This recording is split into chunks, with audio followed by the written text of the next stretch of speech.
The scorching summer sun beat down on Maple Grove Estates, turning the quiet suburban neighborhood into a shimmering landscape of heat and tension. Olivia Martinez stood at her living room window, watching the neighborhood kids splash and play in the community pool just beyond her perfectly manicured backyard. Her own pristine in-ground pool sat empty, a crystal-clear oasis surrounded by meticulously laid stone tiles and lush landscaping. Olivia had worked tirelessly for years to create this sanctuary. As a successful freelance graphic designer who had battled through countless challenges, including a grueling divorce and rebuilding her career after a company layoff, this pool was more than just a luxury. It was her personal triumph, a symbol of everything she had achieved on her own terms. The neighborhood had always been a mixed bag of personalities, but lately things had become unbearable. Karen Thompson, a perpetual busybody who lived 2 doors down, had been making not-so-subtle hints about wanting access to Olivia's pool. At first, it was casual comments during neighborhood barbecues. "Must be nice to have a private pool," Karen would say, her voice dripping with a combination of envy and passive-aggressive judgment. Olivia had politely but firmly shut down every suggestion. She had invested over $75,000 of her hard-earned money into this pool, designing every detail herself. It wasn't just a swimming area. It was her personal retreat, her weekend sanctuary, where she could escape the world's constant demands. The raised wooden deck, the carefully chosen tropical plants, the custom mosaic tiles she had spent weeks selecting, each element was a piece of her personal story. But Karen wasn't the type to take no for an answer. The first real confrontation happened 3 weeks ago during the neighborhood association meeting. Karen had cornered Olivia near the refreshment table, her voice rising with each word. "It's not fair that you have this beautiful pool and won't share it with the community," she had declared, loud enough for several neighbors to turn and listen. Olivia had remained calm, her years of professional experience helping her maintain a professional demeanor. "This is private property, Karen. I'm not running a public swimming facility," she had responded, her tone measured but final. Little did Olivia know that Karen was about to escalate things in a way no one could have predicted. That afternoon, as the heat continued to press down like a suffocating blanket, Olivia noticed a black sedan pulling into the cul-de-sac. She recognized it immediately. It belonged to Karen's husband, a local police officer known for throwing his weight around. Something in the pit of her stomach told her this was going to be more than a casual visit. The car door slammed with an authoritative thud. Heavy footsteps approached her front door. Knock, knock, knock. Each knock seemed to echo with a threat, a promise of confrontation that would change everything.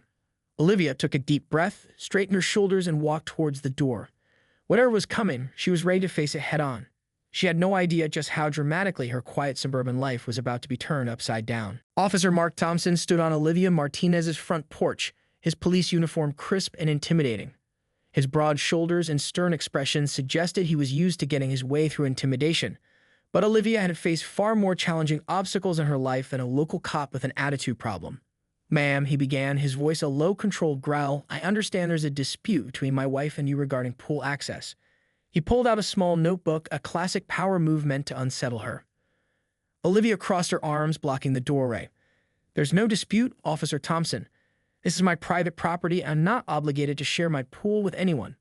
Mark's jaw clenched. He was clearly not accustomed to being challenged. "My wife says you've been refusing to be a good neighbor. The community pool is overcrowded, and residents have been complaining about the lack of swimming space." A bitter laugh escaped Olivia's lips. "And that's somehow my responsibility? I purchased this property, designed and paid for this pool out of my own pocket. It's not a public resource." What Officer Thompson didn't know was the full story behind Olivia's pool. After her divorce 5 years ago, she had poured every ounce of her creative energy and savings into rebuilding her life. The pool was more than just a luxury.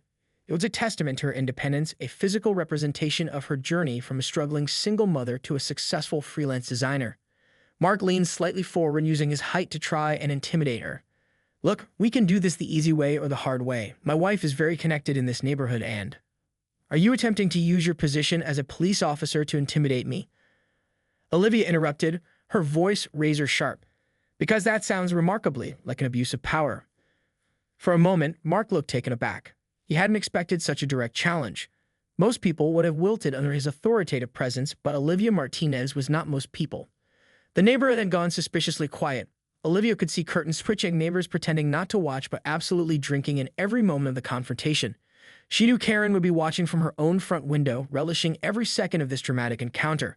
"I'm simply asking you to be reasonable," Mark continued, trying to regain his composure. "The community needs more swimming space, and your pool is sitting here unused most of the time." Olivia's mind raced. She knew this was about more than just a pool.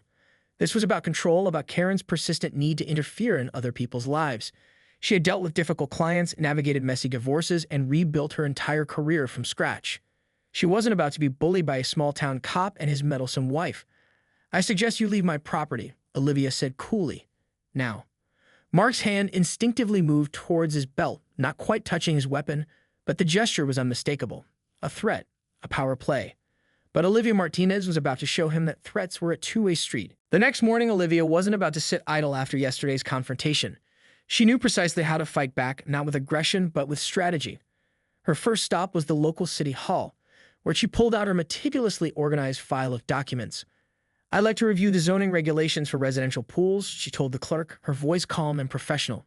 Years of graphic design had taught her the value of preparation and precision.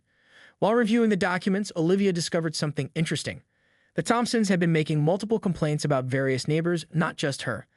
A pattern was emerging, one of harassment and attempted intimidation. Her next move was strategic. She contacted her cousin, Rafal, a local attorney who specialized in property and civil rights law. Rafal had always been her rock, supporting her through her divorce and subsequent career rebuild. "Tell me everything," Rafal said when they met at a quiet cafe near the courthouse. Olivia detailed the entire confrontation. Mark's threatening stance, Karen's persistent attempts to access her pool, the implied abuse of police authority. Rafal's eyebrows rose as he listened. "They've done this before," he muttered, pulling out his own file. "I've got complaints from 3 other homeowners about similar tactics." The real ammunition came when Olivia shared the photographs she'd secretly taken. Her design background meant she had a keen eye for detail. The images captured Mark's threatening posture, the way his hand had hovered near his weapon, the intimidation tactics that went far beyond a simple neighborhood dispute. "This isn't just about a pool," Raphael explained. "This looks like a pattern of harassment using official position." By afternoon, Olivia had filed a formal complaint with the police department's internal affairs division. She knew this wasn't going to be a simple confrontation anymore.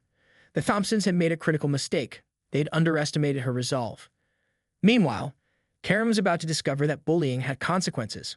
The neighborhood grapevine worked quickly. By evening, whispers were spreading about Olivia's complaint about the documented history of the Thompsons' behavior. Some neighbors who had previously stayed silent began to come forward, sharing their own stories of harassment and intimidation. Olivia sat by her pool that evening, the water reflecting the setting sun. She wasn't looking for a fight, but she was more than prepared to finish one. The pool, her sanctuary, her hard-won symbol of independence, would not be taken from her. Little did the Thompsons know, but they had just picked a fight with the wrong woman. Olivia Martinez was about to show them exactly what happens when you push someone who refuses to be pushed around. The internal affairs investigation moved quickly. Officer Mark Thompson found himself placed on administrative leave, a development that sent shockwaves through the Maple Grove Estates neighborhood. Karen's carefully constructed social network began to crumble as more residents came forward with their own stories of harassment and intimidation. At the police department, Captain Alina Rodriguez reviewed the mounting evidence. The file detailing Mark Thompson's repeated abuse of authority was thick with documented complaints, witness statements, and Olivia's meticulously captured photographic evidence. What had started as a simple dispute over a swimming pool had unveiled a deeper pattern of misconduct.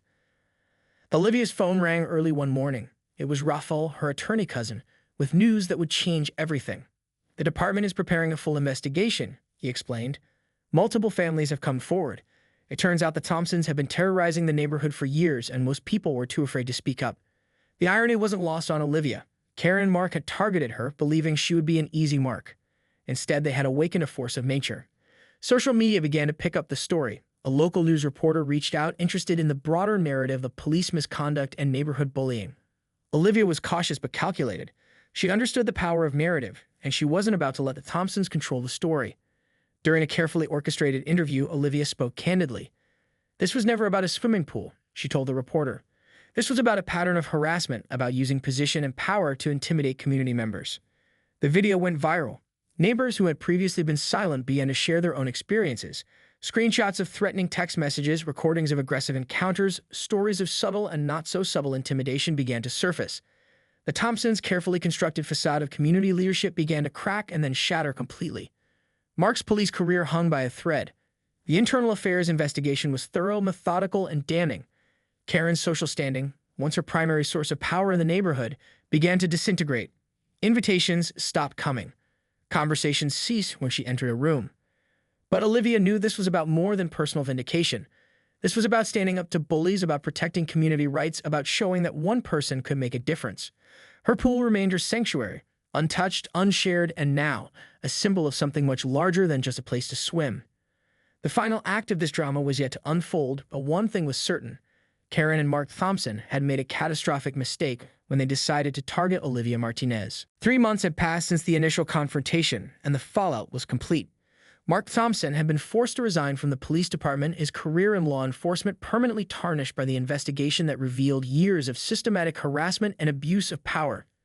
Karen found herself ostracized from the very social circles she had once dominated, her reputation reduced to a cautionary tale of neighborhood bullying. Olivia Martinez stood at the edge of her pool, watching the water shimmer in the late afternoon sun. The pool that had been the catalyst for this entire ordeal now represented something more, a testament to resilience, personal boundaries, and the power of standing up to intimidation. The legal proceedings had been exhaustive. Raphael had masterfully navigated the complex web of complaints, gathering testimony from multiple families who had suffered under the Thompsons' reign of neighborhood terror. What had begun as a simple dispute over pool access had transformed into a landmark case of community accountability. During a community meeting at the local community center, Olivia found herself unexpectedly thrust into a leadership role. Neighbors who had previously been too afraid to speak up now approached her, sharing their gratitude. An elderly couple who had endured years of subtle harassment by the Thompsons broke down in tears, thanking her for finding the courage they had long lacked. It was never about being a hero, Olivia told the gathering. It was about protecting our right to feel safe in our own neighborhood. The local media continued to follow the story. A documentary filmmaker approached her about capturing the broader narrative of community resistance and standing up to institutional bullying. Olivia was cautious but intrigued. She understood the power of storytelling, having built her graphic design career on the ability to communicate complex narratives. Her pool, once a point of contention, had become a symbol of something much larger. It represented personal boundaries, the right to privacy, and the power of standing firm in the face of intimidation. Neighbors who once viewed her as distant now saw her as a beacon of hope, proof that one person could make a difference. The Thompsons had disappeared from the neighborhood. Rumors suggested Mark was working as a security guard in a neighboring county, while Karen had retreated from public life.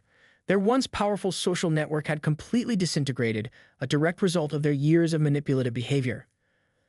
Olivia's life had changed in ways she never could have anticipated. The pool that Karen had once demanded to share had become more than just a personal sanctuary. It was now a symbol of community resilience, of standing up to bullies, of maintaining personal boundaries. As the sun began to set, casting long shadows across her meticulously maintained backyard, Olivia allowed herself a small smile. Sometimes, standing your ground was the most powerful statement you could make. A year had passed since the confrontation that had turned Maple Grove Estates upside down. Olivia Martinez's life had transformed in ways she could never have imagined. The pool that had once been a private sanctuary had become a catalyst for community change, inspiring a movement of accountability and personal empowerment. The documentary about the neighborhood's transformation premiered at a local film festival, drawing national attention. Olivia found herself invited to speak at community leadership conferences, sharing her story of standing up to institutional bullying. Her graphic design business had unexpectedly flourished, with clients drawn to her reputation for integrity and resilience. Most surprisingly, the neighborhood had changed. The toxic dynamic that the Thompsons had cultivated for years had been replaced by a sense of genuine community. Neighbors who had previously been isolated now connected, supported one another, and stood up for each other's rights. Raphael had become more than just her cousin and attorney. He was now a close confidant and advisor. Together, they had started a small nonprofit focused on community rights and standing up against institutional harassment. The organization provided resources, legal support, and guidance for individuals facing similar challenges. On a warm summer evening, Olivia hosted a small gathering by her pool. It was different from the community events Karen had once demanded. These were genuine connections built on mutual respect and understanding. Neighbors brought dishes to share, children played, and there was a sense of genuine joy that had been absent before. Her daughter Emma, who had watched the entire saga unfold, approached her with pride. "Mom," she said, "I never knew how powerful one person could be." Olivia realized that her greatest victory wasn't about winning against the Thompsons. It was about teaching her daughter the importance of standing up for oneself and others. The pool remained primarily her private space, but now it represented something more. It was a symbol of resilience, of personal boundaries, of the power of speaking truth to power. The mosaic tiles she had so carefully chosen now seemed to tell a story of transformation, each piece a testament to her journey. Mark and Karen Thompson had become a cautionary tale, their names whispered as an example of how abuse of power and bullying could destroy a community. Meanwhile, Olivia had become something else entirely, a beacon of hope, a catalyst for change. As the sun set on Maple Grove Estates, casting a golden light across her perfectly maintained backyard, Olivia understood that some victories were about more than winning. They were about standing firm, maintaining integrity, and creating space for genuine community to flourish. Her pool was more than just a pool now. It was a symbol of everything she had overcome, everything she had become.